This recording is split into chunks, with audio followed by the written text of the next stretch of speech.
위원님, 할까요? 예. 예, 안녕하십니까. 저는 태아와 여성을 보호하는 국민연합 한동대학교 재한규 교수입니다. 2019년도 4월에 헌법재판소가 낙태에 관해서 판결을 내릴 때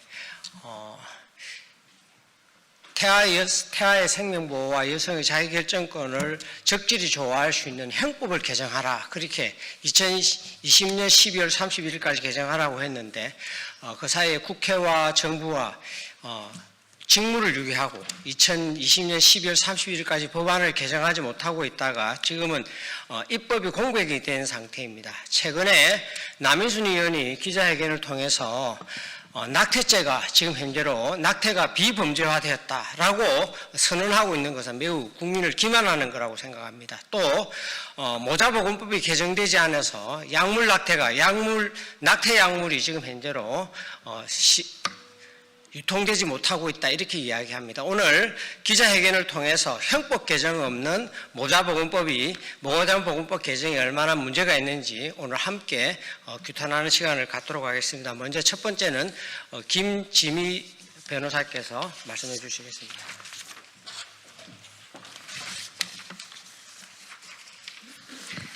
발언을 시작하겠습니다. 형법 개정 없는 모자보건법 개정. 대한민국은 태아의 무덤이 되려 하는가? 저는 하나님을 믿는 그리스도인으로 또 법치주의를 수호하는 것을 직업으로 하는 변호사이며 대한민국에서 태어나고 자란 국민입니다. 저는 오늘 특별히 여성이라는 저의 생물학적 정체성에 기반하여 현재 대한민국에서 태아살인을 합법화하려는 시도에 맞서고자 이 자리에 섰습니다. 우리 사회는 지금 생명을 선택의 문제로 전락시키고 있습니다. 태아가 자신이 잉태된 곳에서 살해되는 현실이 전혀 개선되고 있지 않습니다. 낙태죄 형법 조항이 방치된 채로 모자보건법만을 개정하는 움직임이 계속되고 있는 것이 바로 그것입니다. 형법 개정 없이 모자보건법만을 개정하는 것은 입법부 스스로 국가의 생명보호 의무를 저버리는 것이며 헌법의 근간을 뿌리부터 뒤흔드는 일입니다. 국민이 살해당하는 나라에서 헌법은 그야말로 허상에 불과하기 때문입니다. 낙태는 단지 개인의 문제가 아닙니다. 그것은 한 사회가 생명을 어떻게 대하는가에 대한 윤리적 선언이자 결단입니다. 법이 먼저 생명을 버리면 그 사회는 결국 인간의 존엄을 버리게 됩니다. 그래서 태아를 지키고 법으로 보호하는 것은 국민 스스로가 자신의 존엄과 권위를 지키는 일이기도 합니다. 하나님께서 인간을 남자와 여자로 창조하신 것은 서로 다른 역할 속에서 생명을 이어가게 하시려는 질서입니다. 그 질서를 지키는 것이 가정이며 그 가정을 보호하는 것이 곧 국가의 책임입니다. 우리나라 헌법 제10조는 모든 국민의 생명권을, 제36조 제2항은 국가의 모성보호 의무를 규정하고 있습니다. 이 조항의 본질은 명확합니다. 국가는 여성과 태아를 함께 보호해야 할 의무가 있습니다. 그러므로 형법 제269조 그리고 제270조는 단순한 처벌 조항이 아니라 국가가 생명 존중의 질서를 선포하는 헌법적 장치이기도 합니다. 그런데 대한민국에서 지금 일부 세력은 여성의 자기 결정권 확대라는 이름 아래 이 법적 질서를 해체하려고 하고 있습니다. 그러나 자기 결정권은 타인의 생명을 함부로 파괴할 자유가 아니며 생명권이 존중받지 못하는 상태에서 행사되는 자기 결정권은 공허한 구호에 불과하다는 것을 알아야 할 것입니다. 형법 개정 없는 모자보건법 개정은 헌법 전제를 무너뜨립니다. 태아의 생명권이 보장되지 않는 한 여성의 자기 결정권도 온전히 존중받을 수 없습니다. 입법부를 비롯하여 현재 모자보건법 개정이라는 슬로건 뒤에 숨은 채 태아 살인을 합법화하려는 집단, 그리고 그 집단을 장악한 왜곡된 가치관에 대해 엄중히 경고합니다. 현재 모자보건법 개정안이 통과되어 시행된다면 머지않아 대한민국은 태아의 무덤, 여성의 태중을 살인의 현장으로 만든 나라다, 이렇게 불리게 될 것입니다. 부서지고 찢겨진 생명이 피 흘리며 사라진 자리에서는 우리는 더 이상 선진국을 논할 수도 인권을 말할 수도 없습니다. 그리고 그에 대한 책임은 이 악법안을 계획한 입법자들을 비롯하여 이를 알면서도 침묵한 모든 이들에게 돌아갈 것입니다.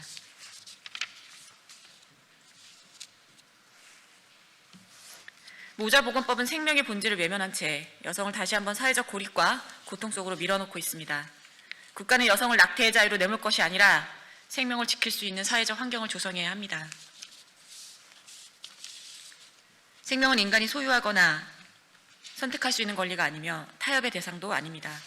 그것은 하나님께서 우리에게 맡기신 거룩한 사명이며 법으로도 절대 건드릴 수 없는 가치에 해당합니다.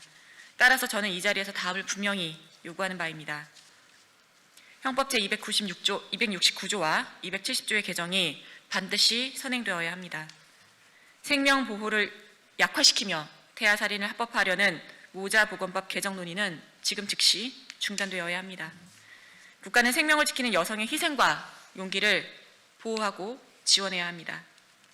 입법부는 입으로만 인권을 말할 것이 아니라 낙태를 합법화하려는 모든 시도부터 즉시 그만두십시오. 태아 살인의 고속도로를 여는 모자보건법 개정안 즉시 폐기되어야 합니다. 하나님께서 주신 생명을 법으로 지키는 나라, 그것이 곧 대한민국이 나아갈 방향이며 대한민국 국민들이 살 길입니다.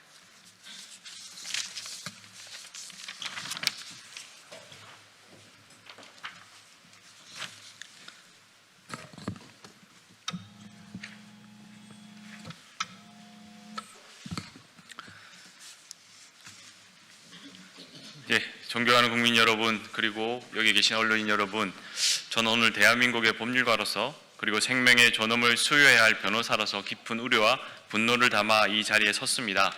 2019년 4월 11일 헌법재판소는 형법상 자기 낙태죄 및 의사낙태죄에 대해 헌법 불합치 결정을 내렸습니다. 헌재는 당시 태아의 생명을 보호할 국가의 의무와 여성의 자기 결정권이 모두 헌법상 보호받아야 함을 인정하면서도 현행 헌법 조항이 전면적 금지에 그쳐 비례성과 조화를 이뤘다고 판단했습니다. 그리고 2020년 12월 31일까지 입법적 보완을 하라고 명령을 내렸습니다. 그러나 오늘 2025년 10월 29일 현재까지 국회는 형법을 개정하지 않았습니다. 모자보건법의 일부 조항을 손질하는 것으로 입법적 의무를 형식적으로 회피하려 하고 있습니다. 이는 헌법재판소 결정의 본질을 왜곡하는 것이며 헌법이 요구하는 생명보호와 법질서의 회복이라는 국가적 책무를 방기하는 것입니다. 헌법 불합치 결정의 핵심은 형법의 개정이지 모자보건법의 보완이 아닙니다. 헌법재판소는 결정문에서 분명히 적시하고 있습니다. 인간의 생명은 고귀하고 이 세상에서 무엇과도 바꿀 수 없는 존엄한 인간 존재의 근원이며 생명권은 비록 헌법의 명문에 규정이 없다 하더라도 헌법에 규정된 모든 기본권의 전제로서 기능하는 기본권 중의 기본권이라는 점은 논란의 여지 없이 자명하다. 태아의 생명을 보호하기 위하여 낙태를 금지하고 형사처벌하는 것 자체가 모든 경우에 헌법에 위반된다고 볼 수 없다고 했습니다. 즉, 낙태의 전면적 비범죄화가 아니라 생명보호를 기본으로 하되 제한적 사유를 법률로 명확히 규정하라는 것이 헌재 결정의 본질입니다. 그럼에도 국회는 또한 정부는 형법 개정 없이 단지 모자보건법의 어려움의 허용 범위와 방식을 일부 추가하는 것으로 문제를 덮으려고 한다면 이는 헌재 결정의 핵심을 왜곡하는 것이지 입법 의무의 불이행, 즉 직무유기에 해당합니다. 태아는 헌법이 보호하는 생명이며 국가의 보호 의무의 대상입니다. 헌법재판소는 모든 인간은 헌법상 새가 되며 형성 중인 생명인 태아에게도 생명에 대한 권리가 인정되어야 한다. 태아가 그 자체로 모아 별개의 생명체이고 특별한 사정이 없는 한 인간으로 성장할 가능성이 크기 때문이다. 따라서 태아도 헌법상 생명권의 주체가 되며 국가는 태아의 생명을 보호할 의무가 있다라고 적시하여 태아는 헌법이 보호하는 생명이며 생명의 시작부터 국가가 보호해야 함을 천명하고 있습니다. 즉, 태아는 아직 세상에 태어나지 않았지만 그 존재 자체가 생명이며 인격의 기초입니다. 따라서 국가는 태아의 생명을 보호할 의무를 가지며 이를 법률로 구체화하는 것이 입법자의 책무입니다. 더 나아가 태아의 생명 보호는 개별 가정의 문제가 아니라 대한민국 공동체의 미래를 보존하는 일입니다. 오늘의 태아는 내일의 시민이며 국가의 존속과 번영을 떠받칠 주권자입니다. 태아의 생명권을 실효적으로 보장하는 법 질서 없이는 인구 구조의 건전성, 세대가 연대, 지속 가능한 사회 보장 체계 역시 공허해질 수밖에 없습니다. 따라서 태아를 보호하는 것은 곧 대한민국의 존립 기반을 수호하는 것입니다. 입법자는 헌법상 생명 보호 의무를 이행함으로써 국가의 내일을 지키는 최소한의 방파제를 세워야 합니다. 변호사의 사명은 가장 약자의 권리를 지키는 일입니다. 이는 변호사를 포함한 법률가 모두의 사명이기도 합니다. 정부와 국회에 몸담은 법률가 여러분께 간곡히 호소드립니다. 지금 우리가 마주한 과제는 가장 말이 없는 약자인 태아의 생명권을 법으로 실효적으로 지킬 것인가 하는 물음입니다. 형법의 공백을 방지한 채 모자보건법의 단편적 보완으로 책임을 면하려는 시도는 헌법재판소 결정의 취지를 훼손할 뿐 아니라 법률가로서의 직업 윤리에 스스로 상처를 내는 일입니다. 법이 도달해야 할 자리에 정치가 서 있지 못할 때 그 공백을 메우는 것이 바로 법률가의 책무입니다. 부디 당파보다는 헌법, 이해관계보다 양심, 관행보다 사명을 선택해 주십시오. 입법과 집행의 전 과정에서 태아의 생명권을 전제로 한 형법체계의 정비가 이루어질 수 있도록 앞장서 주십시오. 모자보건법의 기술적 개정으로 문제를 봉합하려는 유혹을 뿌리치고 생명보호와 여성의 건강권을 함께 조화시키는 정면 대응을 이끌어 주십시오. 태아를 보호하는 일은 특정한 신념의 문제가 아니라 우리 헌정 질서가 요구하는 최소한의 정의입니다. 법률가로서의 양심에 따라 생명을 위한 입법과 정책을 지금 결단해 주시길 바랍니다. 감사합니다.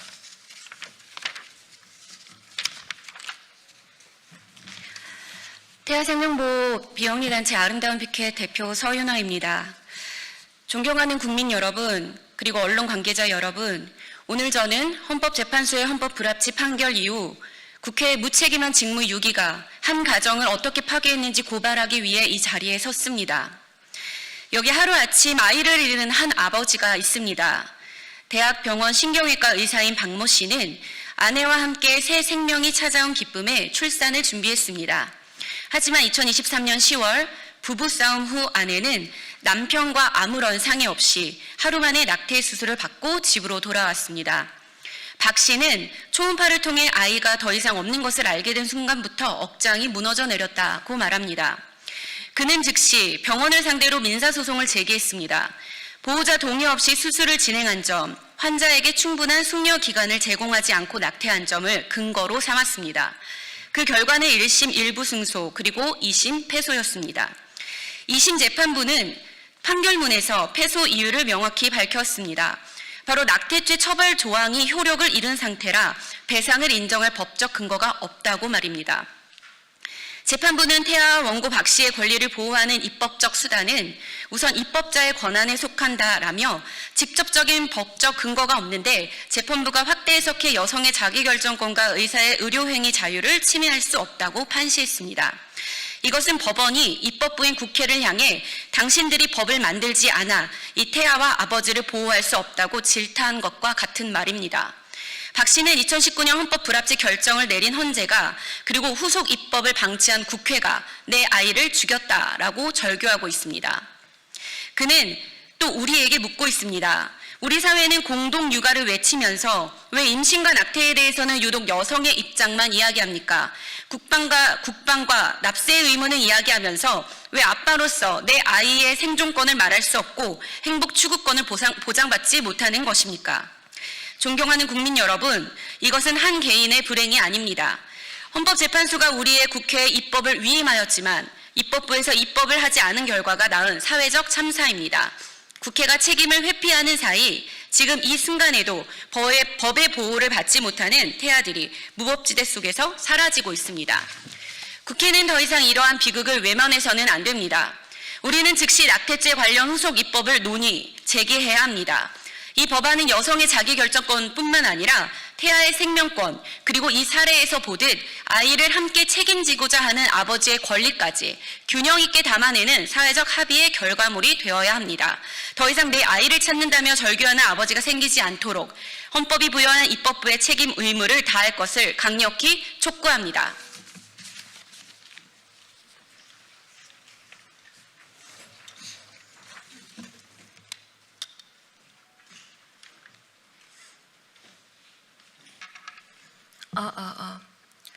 안녕하십니까.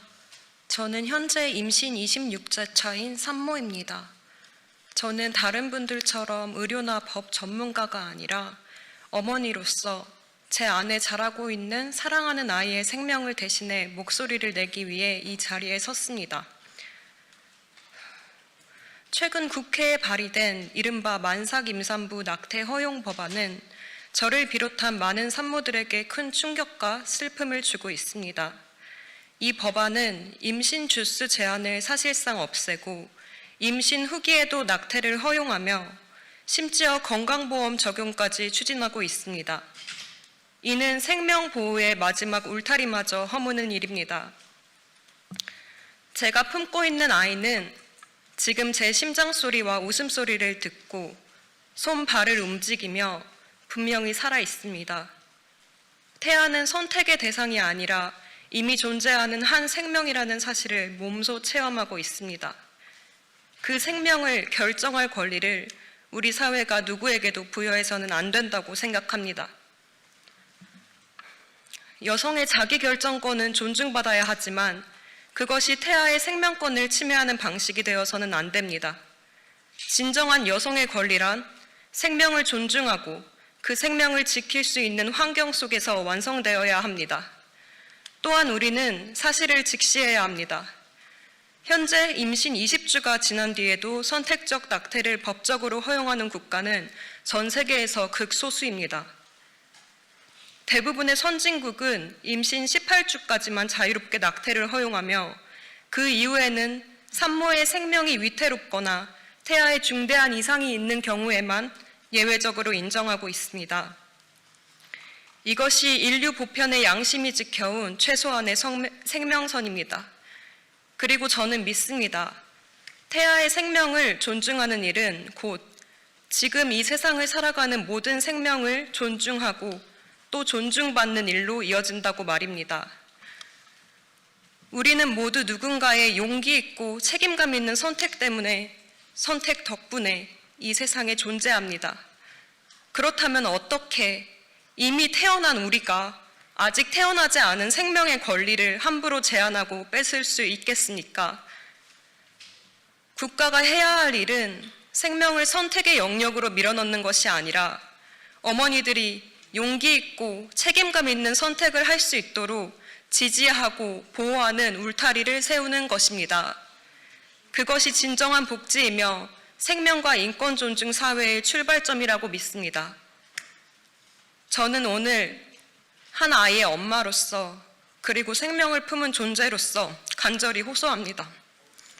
생명은 선택이 아니라 책임이며 이 세상 모든 생명은 존중받아야 할 가치가 있습니다. 이 사회가 생명을 존중하고 태어날 모든 아이들이 안전하게 자랄 수 있는 나라가 되기를 진심으로 바라며 생명을 지키는 움직임에 더욱 많은 분들이 동참해 주시길 호소합니다. 감사합니다.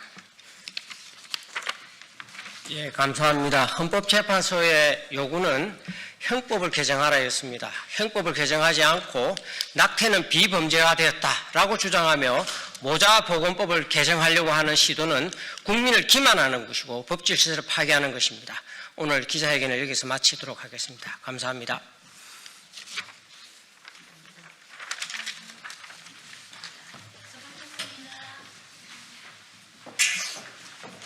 감사합니다.